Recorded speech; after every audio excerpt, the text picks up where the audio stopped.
Some men wear wedding rings like decorations, not commitments. They don't realize that every time they cheat, they're not just breaking vows, they're breaking the woman who loved them enough to say, I do. If you saw Chief Emeka driving his big jeep through the streets of Lagos, you would think he was the happiest man in the world. His car was always shining like new money. His clothes were the finest anyone could buy. His shoes were imported from Italy. His wristwatch cost more than what some families spent in 1 year. Everyone called him Chief because he had plenty of money. But money cannot buy a good heart. Chief Emeka was married to a woman named Adanna. She was beautiful, kind, and patient. Too patient, some would say. Her eyes were soft and gentle, the kind of eyes that had seen too much pain but still held hope. Her smile was beautiful, but those who knew her well could see the sadness hiding behind it. Adanna had been married to Chief Emeka for 7 years. In those 7 years, she had suffered quietly. Everyone in their neighborhood knew that Chief Emeka was a cheating man. He had different women in different parts of the city. Some weeks, he would not even come home to sleep. When neighbors asked Adanna where her husband was, she would make up stories about business trips and important meetings. But everyone knew the truth. They had seen Chief Emeka at the shopping mall with a young girl who was not his wife. They had seen him at expensive restaurants feeding another woman. They had seen him coming out of hotels with women who dressed in tight clothes and heavy makeup. The shame followed Adanna everywhere she went. When Chief Emeka did come home, he would shout at Adanna for small things. If the food was not hot enough, he would scatter the plates on the floor. If the soup was too salty, he would pour it on the ground and command her to clean it up. If she asked him where he had been, he would call her terrible names that made her cry. Names like useless woman, foolish wife, and worse things that should never come from a husband's mouth. Sometimes, when he was very angry, he would push her. Once, he slapped her so hard that her lip bled. Adanna cleaned the blood quietly and never told anyone. She was ashamed. She was embarrassed. But most of all, she was afraid. Afraid of being poor again. Adanna's mother would visit and see the sadness in her daughter's eyes. She would see how Adanna jumped nervously whenever Chief Emeka's car pulled into the compound. She would notice the way Adanna's hands shook when she served her husband food. My daughter, why are you staying with this man? Her mother asked one day when they were alone in the kitchen. He does not respect you. He treats you like a housekeeper, not a wife. He embarrasses you in front of everybody. The whole village hears about his behavior. Leave him and come home. But Adanna would shake her head, her eyes filling with tears. Mama, where will I go? I have no job. I have no money of my own. I did not finish university because I married Chief Emeka. Chief Emeka gives me money for food, for clothes, for everything. He pays for this big house. He bought me this gold jewelry. If I leave him, how will I survive? Her mother sighed deeply, the kind of sigh that comes from a heart full of worry. My child, you can learn a trade. You can sell things in the market like I did. You can learn to make hair. You can learn to sew clothes. You have 2 hands and a good brain. Many women are making their own money these days. Look at Ngozi, your friend. She started with nothing and now she has her own shop. Mama, I am used to this life now, Adanna said, looking around the big kitchen with its expensive refrigerator and gas cooker. She looked at her expensive shoes and gold jewelry. I cannot go back to suffering. I cannot go back to trekking long distances because there is no money for transport. I cannot go back to eating 1 meal a day. At least Chief Emeka gives me money. At least I live in comfort. Her mother touched her daughter's face gently. My daughter, comfort that comes with pain is not real comfort. You are dying slowly inside. I can see it. A golden cage is still a cage. But Adanna had made up her mind. She would stay, she would endure, she would manage. So Adanna stayed. She endured the cheating. She endured the insults. She endured the shame of people whispering about her husband's other women. As long as the money kept coming, she convinced herself that she could manage. She told herself that many women were going through worse. At least she had food to eat. At least she had a roof over her head. At least she could buy nice things. Her friend Ngozi would warn her too. Ngozi had opened a small restaurant near the market. She had started with just a table and a pot of jollof rice. Now, 5 years later, she had 3 workers and was making good money. She was not rich like Chief Emeka, but she was comfortable, and most importantly, she was free. Adana, this is not good, Ngozi would say. Whenever they met, money is not everything. Your peace of mind is important. Your health is important. Your dignity is important. Look at me. I am not driving a big car like you, but I sleep well at night. Nobody insults me. Nobody embarrasses me. I work hard, and the money I make is my own money. But Adana would just smile sadly and say, you don't understand, Ngozi. You don't understand what it means to grow up with nothing. You don't understand the fear of going back to that life. I cannot do it. I cannot. The months turned into years. Chief Emeka became bolder with his cheating. He would bring his girlfriends to hotels where people knew him. He did not care who saw him. Sometimes, he would not come home for 3 days. When he finally returned, he would not even apologize. He would just throw money at Adana and tell her to go and buy herself something nice. Adana heard the stories from neighbors, from market women, from everyone. They would tell her about seeing Chief Emeka with a new young girl. They would describe the girl's clothes, her hairstyle, everything. Some women told her out of concern. Others told her because they enjoyed the gossip. Each time, Adana's heart would break a little more, but she would wipe her tears, put on her expensive clothes and makeup, and pretend everything was fine. She would go to church on Sunday and sit in the front row with her head held high, even though she could feel people staring at her and whispering. She became very good at pretending. One Saturday morning, Chief Emeka did not come home again. Adana waited for him all night. She called his phone many times, but he did not answer. She was worried, but she was also used to it by now. On Sunday morning, he finally came home. His clothes were wrinkled. His eyes were red. He smelled of alcohol and perfume that was not Adana's perfume. Where have you been? Adana asked quietly. Chief Emeka looked at her with anger in his eyes. Woman, who are you to question me? Am I a child? I am a man. I can go wherever I want. But Chief, I was worried. You did not even call. Before she could finish speaking, Chief Emeka grabbed a glass cup from the table and threw it at the wall. It shattered into many pieces. Adana jumped back in fear. You are worried. You are worried, he shouted. What about my own worries? Do you know how hard I work to make money? Do you know the stress I go through every day and I cannot even rest and enjoy myself small? Adana began to cry quietly. I am sorry, Chief. I did not mean to upset you. He pushed past her and went into the bedroom, slamming the door behind him. Adana stood in the living room, surrounded by expensive furniture and broken glass, and she cried. She cried for herself. She cried for the young girl she used to be, the girl who had dreams and hopes. She cried for the life she had given up for comfort. But even then, she did not leave. Then one day, everything changed. It started with small things. Adana began feeling sick. At first, it was just tiredness.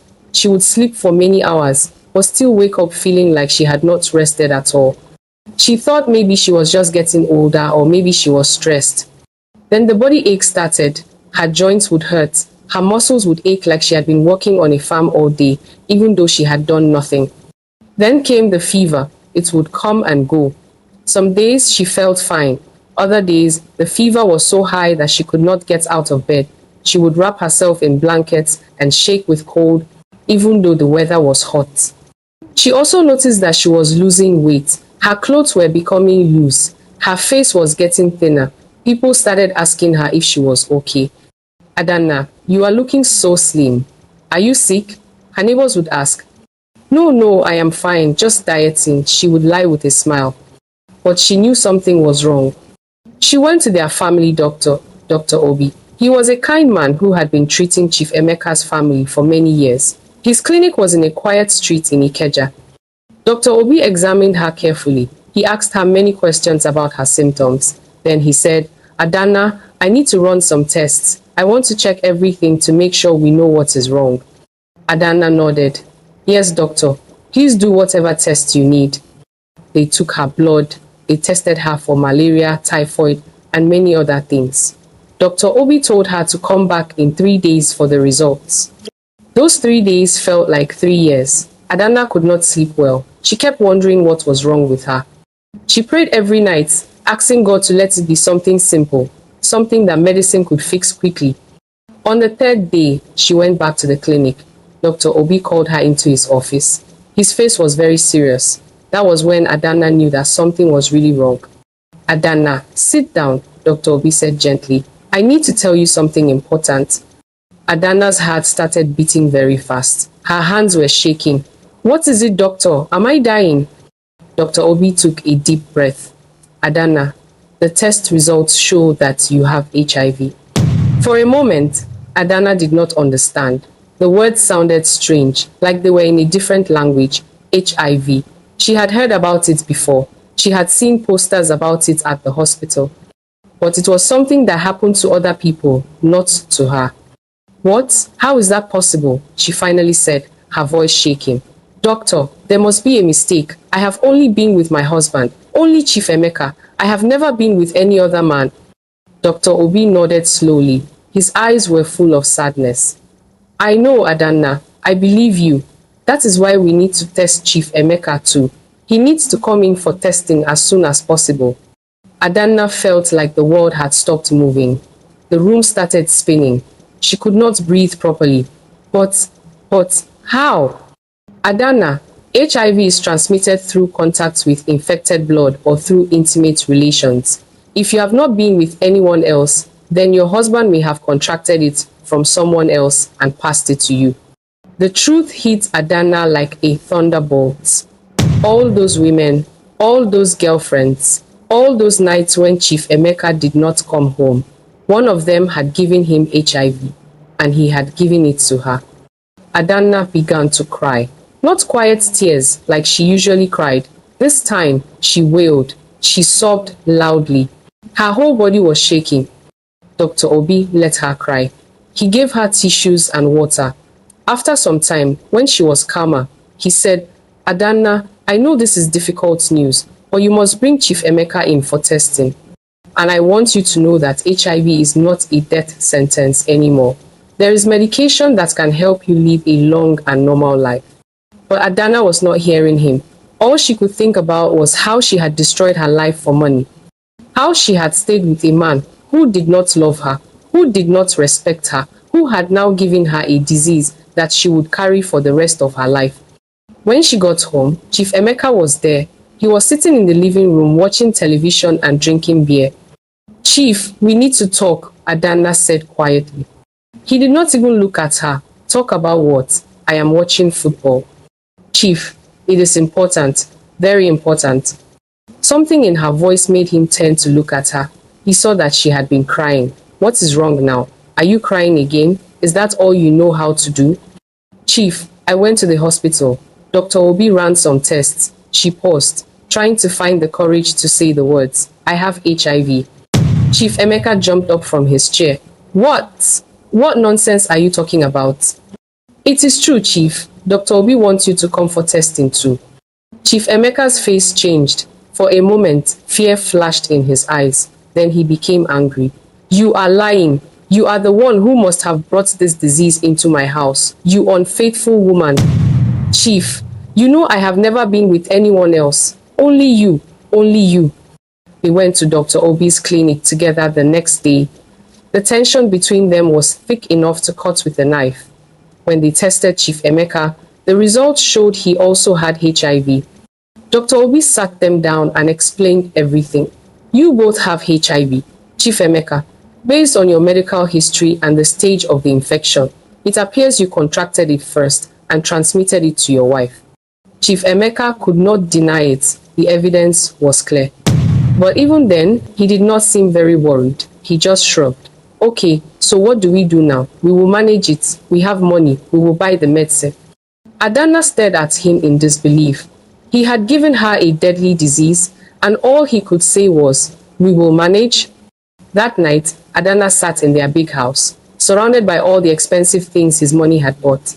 The big television, the leather sofa, the golden curtains, the expensive chandelier. All these things suddenly looked meaningless to her. She cried. She cried for all the years she had wasted. She cried for choosing money over her dignity. She cried for the life she could have had if she had been brave enough to walk and stand on her own feet like Ngozi. She cried for her health, her future, everything she had lost. Her mother came to visit when she heard the news. The old woman's heart was broken for her daughter. She held Adana as she cried. My daughter, her mother said softly, tears running down her own face. I told you that money is not everything, but you did not listen. I know, Mama, Adana sobbed. I know now, but it is too late. It is too late for me. It is not too late to learn the lesson, her mother said. It is not too late to warn other women who are making the same mistake you made. Ngozi also came to see her. She sat beside her friend and held her hand. When she heard what had happened, she cried too. Adana, my dear friend, Ngozi said, wiping her tears. I am so sorry this happened to you. But listen to me carefully. It is not too late. How can you say that? Adana asked. I have HIV now. I will have this disease for the rest of my life. Yes, you have HIV, Ngozi said firmly, but you can still take your medicine and live a long life. Many people with HIV are living normal lives now. Dr. Obi told you this. And Adana, it is not too late to start living for yourself. Start that business you always talked about. You used to say you wanted to sell clothes. Do it. Stand on your own feet. Stop depending on a man who does not value you. Adana looked at her friend with tears in her eyes. But I am afraid, Ngozi, I don't know how to start. I will help you, Ngozi promised. I will teach you everything I know. But you have to be willing to try. You have to be willing to work. You have to be willing to stop depending on Chief Emeka. For the first time in 7 years, Adana began to think that maybe, just maybe, Ngozi was right. Maybe it was time to save herself. That night, as she lay in bed next to Chief Emeka, who was snoring loudly without a care in the world, Adana made a decision. She would start her life again. She would learn to stand on her own feet. She would never again let fear of poverty trap her in a situation that destroyed her dignity and her health. It would not be easy, she knew that, but nothing could be harder than what she had already endured. Tomorrow, she would begin. Tomorrow, she would start saving herself. 3 months passed. Adana started taking her HIV medication every day. The medicine was expensive, but she was determined to live. She also started her own business. Ngozi helped her buy clothes to sell in the market. At first, Adana was shy. She was embarrassed that people would see the wife of Chief Emeka selling clothes like a common trader. But slowly, she stopped caring what people thought. Chief Emeka was angry when he found out. My wife, selling in the market, you are embarrassing me. You embarrassed yourself, Adana replied calmly. You embarrassed me for 7 years. Now I am saving myself. Her business grew slowly. She made small money at first, but it was her own money. Money she earned with her own hands. It felt different. It felt good. 6 months later, Adana moved out of Chief Emeka's house. She rented a small room for herself. It was not big or fancy, but it was peaceful. No shouting, no insults, no fear. Chief Emeka begged her to come back. Who will take care of me? Who will cook for me? Take care of yourself, Adana said. Find one of your girlfriends to help you. Today, 2 years later, Adana owns a small shop. She's not rich, but she's healthy and happy. She takes her medicine faithfully. She works hard every day. She sleeps peacefully every night. Chief Emeka's health got worse because he refused to take his medication regularly. He lost most of his money to gambling and bad business deals. Now he is the one suffering. Adana's mother visits her shop often. She is proud of her daughter. Mama, Adana said one day, I wish I had listened to you from the beginning. Her mother smiled. The important thing is that you listened eventually. You saved yourself. Adana learned her lesson the hard way. She learned that no amount of money is worth losing your dignity, your health, and your peace of mind. She learned that a woman must be able to stand on her own feet. And now, she shares her story with other women. She tells them, don't make my mistake. Don't stay in suffering because of money. Work hard. Make your own money. Save yourself before it is too late. Moral of the story. Money cannot buy peace, health, or dignity. Every woman should be able to stand on her own feet and never depend completely on a man, no matter how rich he is. Your life is more valuable than comfort that comes with pain. If this story touched your heart, please give it a thumbs up, share it with your friends, and don't forget to subscribe for more amazing stories about love, family, and life lessons. Hit that notification bell so you never miss our latest uploads. Thank you for watching.